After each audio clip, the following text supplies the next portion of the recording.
అనితతో పాటు ఇంకో ఆవిడ తయారైంది, సవిత. మొదటిసారి ఎమ్మెల్యే అవగానే, మంత్రి అవగానే కొత్త పిచ్చోడు పొద్దురగడు అంటారు చూసావా, ఆ విధంగా ఉంది సవిత ప్రవర్తన. తనకు ఓట్లేసి గెలిపించిన ప్రజలకి ఈరోజు మెడికల్ కాలేజీని పూర్తి చేయాల్సిన బాధ్యత మంత్రికి లేదా జిల్లాలో? ఈరోజు చంద్రబాబు నాయుడు మీద ఒత్తిడి తీసుకొచ్చి ఆ కాలేజీని పూర్తి చేయడం ఆమెకి చేత కాదు. ఈరోజు అమరావతిలో వర్షం వచ్చింది, నీళ్లు తోడుతున్నామని కోట్లు వేస్ట్ చేస్తూ తినేస్తున్నారు. దాంట్లో కొంత డబ్బు తీసుకొచ్చి పూర్తి చేయొచ్చు కదా, అది చేత కాదు. ఈరోజు మీ వెనకబడిన ప్రాంతం అనంతపురంలో పేద ప్రజలకి ఒక నాణ్యమైన వైద్యాన్ని అందించే విధంగా చంద్రబాబు నాయుడు కూడా చేయని ఆలోచన జగన్మోహన్ రెడ్డి గారు చేసి అక్కడ కాలేజీని నిర్మాణం స్టార్ట్ చేస్తే అది పూర్తి చేసుకోకుండా దాన్ని అమ్మకానికి కేబినెట్ లో పెడితే ఎలా సిగ్గు లేకుండా దానికి మద్దతు తెలిపామని సవితను అడుగుతున్నా నేను. రోజా గారు మాట్లాడారు. సవితమ్మ ఫస్ట్ ఎమ్మెల్యే, ఫస్ట్ మంత్రి. సవితమ్మ గారు చంద్రబాబు నాయుడు గారు మెప్పు కోసం ఇలా మెడికల్ కాలేజ్ గురించి దుష్ప్రచారం చేస్తూ ఉంది అని అన్నారు. నేను దుష్ప్రచారం చేయడం లేదు. మరి మీరు కూడా, మరి మీరేమన్నా పుట్టకతో రాజకీయ కుటుంబం నుంచి వచ్చారేమో నాకు తెలియదు, కానీ నా ఫస్ట్ టైం ఎమ్మెల్యేనే, ఫస్ట్ టైం మంత్రే.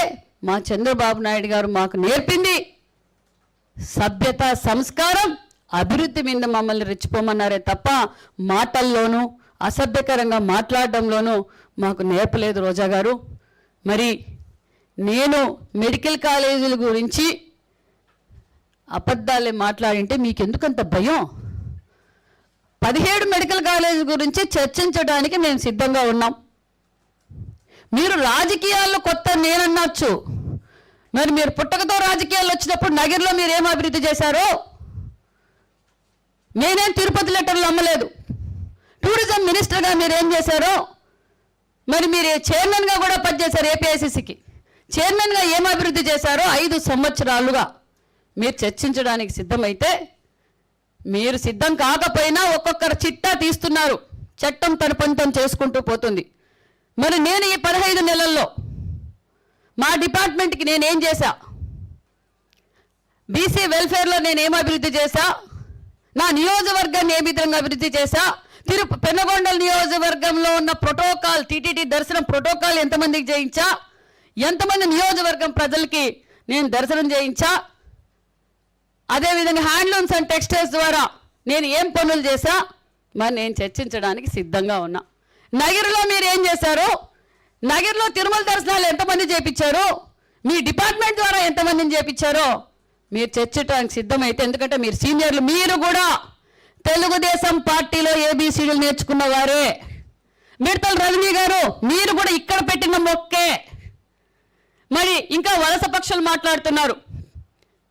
నేను ఎవరితో అయినా చర్చించడానికి సిద్ధమే. మరి ఏ నియోజకవర్గాల్లో గతంలో 5 సంవత్సరాలుగా పనిచేశారు? ఈరోజు మా నియోజకవర్గంలో కూడా కొంతమంది మాట్లాడుతున్నారు. ఎక్కడి నుంచి వచ్చిన వాళ్ళు కూడా మంత్రులుగా పనిచేశారు. వాళ్ళు మంత్రులుగా పనిచేసినప్పుడు వాళ్ళ శాఖల ద్వారా ఏం చేశారు, వాళ్ళ నియోజకవర్గానికి ఏం చేశారో రావాలి, చర్చించాలి. అంతేకాకపోతే మీరు ఎలాగో అసెంబ్లీకి రాలేరు, ఓడిపోయారు, డిపాజిట్లు కూడా లేవు. మరి మీ పులివెందుల ఎమ్మెల్యే గారు ఉన్నారు. మీ పులివెందుల ఎమ్మెల్యే గారితో ఏమేమి డిపార్ట్మెంట్ల నుంచి ఏమేమి క్వశ్చన్లో రైజ్ చేయించండి, మేము జవాబు చెప్పడానికి, మైక్ ఇవ్వడానికి సిద్ధంగా ఉన్నాం. ఒకరేమో జబర్దస్త్లో చేసుకుంటూ హైదరాబాద్లో ఉంటారు, ఇంకొకరేమో బెంగళూరులో ఉంటారు. ఏ నియోజకవర్గంలో ఎవరు చెరువులు కబ్జాలు చేసి లేఅవుట్లు వేశారో, ఎవరు తిరుమల లెటర్లు అమ్ముకున్నారో, ఎవరు అప్పిచ్చిన వారిని బెదిరించారో, కేసులు వాళ్ళ మీదే కేసులు పెట్టారో, ఎవరు ఏ చెట్టును అడిగినా, ఏ పుట్టను అడిగినా మరి సిద్ధంగా ఉన్నాం. నేను దేనికైనా జవాబు చెప్పడానికి సిద్ధంగా ఉన్నాను. మరి నేను తెలియజేసేది ఒకటి, రోజా గారికి కావచ్చు, వైసీపీ నాయకులకు కావచ్చు, 17 మెడికల్ కాలేజ్ గురించి చర్చించడానికైనా సిద్ధమే, యూరియా గురించి చర్చించడానికైనా సిద్ధమే, అమరావతి గురించి చర్చించడానికైనా సిద్ధమే. మరి పులివెందల్లో బాబాయ్ గొడ్డలిపోటు గురించి చర్చించడానికైనా సిద్ధమే. అంతేకాకుండా మరి మిడతల రజనీ గారు కూడా మాట్లాడుతున్నారు. అమ్మ మీరు కూడా మంత్రిగా పనిచేశారు, ఇంకొక ఆమె కూడా మంత్రిగా పనిచేశారు. మరి మీ డిపార్ట్మెంట్లో వైజ్గా మీరు చర్చించడానికి సిద్ధమైతే నేను చర్చించడానికి సిద్ధంగా, నేను క్లారిటీగా ఉన్నా. మేము ఎక్కడ అసభ్యకరంగా మాట్లాడాం. నేను మొదటిసారి ఎమ్మెల్యేనే, మేము హాఫ్ నాలెడ్జ్, మీరు ఫుల్ నాలెడ్జ్ వాళ్ళు. 5 సంవత్సరాలుగా ఈ రాష్ట్రాన్ని ఏ విధంగా పరిపాలన చేశారో, ఏ విధంగా అభివృద్ధి చేశారో మీరు చర్చించడానికి సిద్ధమైతే మీ నాయకుడు ఉన్నారు కదా జగన్మోహన్ రెడ్డి గారు, పులివెందుల ఎమ్మెల్యే గారిని రమ్మనండి. మేము చర్చించడానికి, మైక్ ఇవ్వడానికి సిద్ధంగా ఉన్నాం. మా యువగలం అధినేత గారు ఎవరు మాట ఇచ్చారు?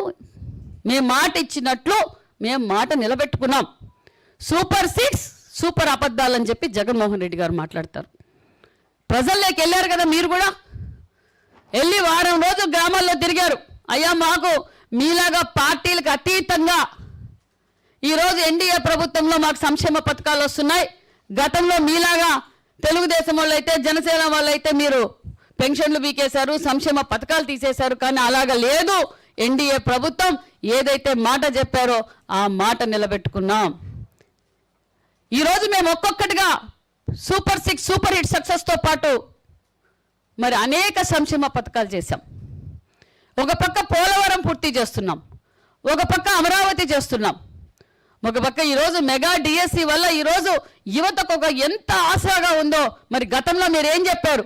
ప్రతి సంవత్సరం మెగా జాబ్ క్యాలెండర్ అని చెప్పారు. సంపూర్ణ మద్యపాన నిషేధం అన్నారు. అమ్మఒడి ఎంతమందికి ఉంటే అంతమందికి ఇస్తామన్నారు. రాజధాని గురించి మీరు ఏం చెప్పారండి? అసెంబ్లీ సాక్షిగా ఇదే రోజమ్మ గారు చెప్పారు, జగన్మోహన్ రెడ్డి గారు తండ్రి ముఖ్యమంత్రిగా ఉన్నప్పుడు దోచుకున్న డబ్బులున్నాయి, మేము తాడేపల్లి ప్యాలెస్లో పెద్ద ప్యాలెస్లు కట్టుకున్నాం, మీ చంద్రబాబు నాయుడికి ప్యాలెసే లేదు, ఇల్లే లేదు, మరి మేమైతే ఇక్కడే ఉంటాం, రాజధాని ఇక్కడే ఉంటుందని చెప్పి రోజమ్మ గారు చెప్పారు. ఎన్నికల్లో ప్రచారం చేసుకున్నారు. మరి ఈరోజు మళ్ళా అధికారంలోకి వచ్చిన తర్వాత ఈ రాష్ట్రాన్ని 3 ముక్కలాటింది మీరు కాదా? ఈరోజు మళ్ళా డైవర్షన్ పాలిటిక్స్ చేస్తున్నారు. ఏం మాట్లాడుతున్నారు? మళ్ళా మేము ఇక్కడే ఉంటామంటున్నారు. ప్రజలేం తిక్కోళ్ళు కాదు. ప్రజలు, ఆంధ్రప్రదేశ్ ప్రజలు చాలా తెలివైన వాళ్ళు, చాలా సమయస్ఫూర్తి కలిగిన వారు, ఎప్పుడు ఏం చేయాలో తెలిసిన వారు. కాబట్టే ఈ రాష్ట్రానికి మళ్ళీ ముఖ్యమంత్రి చంద్రబాబు నాయుడు గారు అవుతానే ఈ రాష్ట్రం బాగుపడుతుందనే ఉద్దేశంతోనే ఈరోజు సంపూర్ణమైన మెజార్టీ ఇచ్చి మాన్యశ్రీ ముఖ్యమంత్రి గారిని ఎన్డీఏ కూటమి స్వాగతించారన్న విషయం కూడా మీకు తెలియజేస్తున్నాం. మీరు మీ ఆఫీసులు క్లోజ్ అయిపోయినాయన్న విషయం తెలుసు. మీరు సోషల్ మీడియా వేదిక ద్వారా ఇలా ప్రజల్ని డైవర్షన్ చేస్తున్నారని ప్రజలకు కూడా అర్థమైంది. ఖచ్చితంగా ప్రజలు క్లారిటీగా ఉన్నారు. మీరు ఈరోజు అమరావతి డ్రామా మొదలుపెట్టారు, మొన్న యూరియా అన్నారు, మొన్న సూపర్ 6 అన్నారు, మళ్ళీ ఈరోజు వెంకటేశ్వర స్వామి గురించి మాట్లాడుతున్నారు. మరి క్లారిటీగా